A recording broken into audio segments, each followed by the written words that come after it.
What's up? Welcome back to the shop. Today the Kickstarter for my twin turbo vise is live. That link is in the description. In this video I'm first going to play you the Kickstart video. Then I'm going to go over everything I like about the vise and touch on just a couple more points for this audience. So here's what you'll see on Kickstarter. What do you do when you're a new woodworker wanting a masterpiece workbench, but think all available twin screw vices kinda suck? You could spend 5 years of your life trying and refining new concepts to come up with something better. But since this guy already did that, and you found your way to his Kickstart video, maybe it would be easier just to back the campaign. Meet the Twin Turbo Vise, a meticulously engineered, dual-speed masterpiece.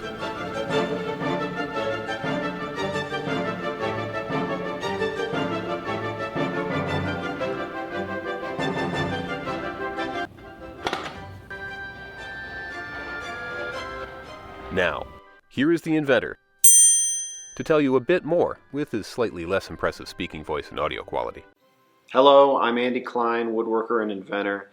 Thanks for taking a look at my vise. Not to get too cheesy here, but when my tools are working for me and not against me, there's really nothing in the world like shop time. I love being down here making things. And I've done my very best to make sure that the user experience of this high-speed, non-racking twin screw vise is a great one. I'm selling 3 sizes. This is the middle size with 20-inch between screws. There's also a large one with 24 inches and a smaller one with 14-inch. This bench is going to get the smaller 14-inch version on the front as a front vise. So if this looks like something that you'd like in your shop, then please consider a pledge to help me make this vise a reality. Thank you. Okay, so let's run through all the cool features. Now the obvious one is the dual speed, and that is pretty cool, but it carries with it a neutral. You need a neutral in order to shift, so here I can spin and nothing happens. And I actually find that's really nice. If you clamp something and the handle's in this position, you can just pop it into this sort of at-rest position. It's something I find myself doing quite a lot, especially if you're going to clamp and unclamp the same thing a bunch of times. It's really handy. So nice to have a neutral. Next, let's look at the undercarriage here. So it's kind of unique the way I did this. I have a separate bushing and brass nut, and they're spaced pretty far apart. And what that does, it does a couple things. First off, it makes it harder for this to sag. Even with it all the way open, it sags like a 1/16 of an inch, a negligible amount of sagging. And that also takes all the force off of the nut, and the brass itself is very low friction, so it's just super smooth. And not just here, but throughout the whole design, everything's oil impregnated brass bushings on steel, just a really low friction feel to it. So that's why in low speed you can turn it with your pinky. And apart from just looking cool with the gears, the last benefit is the super grippy cork rubber that comes with the vise. Now this is the only vise that is sold with the cork rubber included. I want everybody to have that. Just makes any vise perform better. So you get the world's best cork rubber with the twin turbo vise. Okay, just a couple more points. I opened a can of worms on Instagram talking about acrylic versus polycarbonate. I believe acrylic is the way to go. I'm selling the vise with acrylic, with it as thick as this is going to be.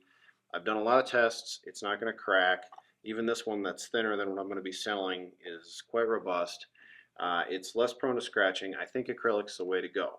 But I know there's some of you that I'm not going to be able to convince that's the case, and you're going to think that I'm cheaping out because I didn't go with polycarbonate. Actually, I got some quotes for polycarbonate. It's a fairly similar price. And for the purpose of the Kickstarter, if you buy a vise on the Kickstarter and you really want the polycarbonate, I'll make you a polycarbonate front. You just have to tell me. And it's buried in this video so that maybe not so many people will tell me that, but I will make you one. Let me know. I'll make you a polycarbonate front if you really don't like acrylic. But for what it's worth, I think the acrylic's better. And lastly, you'll recall from this video that Kevin from KRT Wood really wanted a handle so that this could be held right about here, and then you have like a rotating deal. Anyway, I didn't put any of that on the Kickstarter. I am going to develop one. I'll just put it on my website and just sell them as a separate thing. I didn't want a Kickstart campaign to get too complicated with too many options and bells and whistles and things. I just wanted to keep it pretty simple. But I will develop that separately and just have it for sale if you don't think you'd like having a handle like this and you want to have the knob type. I don't know what to call it. Anyway, but try it like this first. You might like it. Anyway, that's all I got. Check out the Kickstart campaign. I really appreciate the support, everyone following along and encouraging me on this journey. So thanks, everyone. Catch you next time.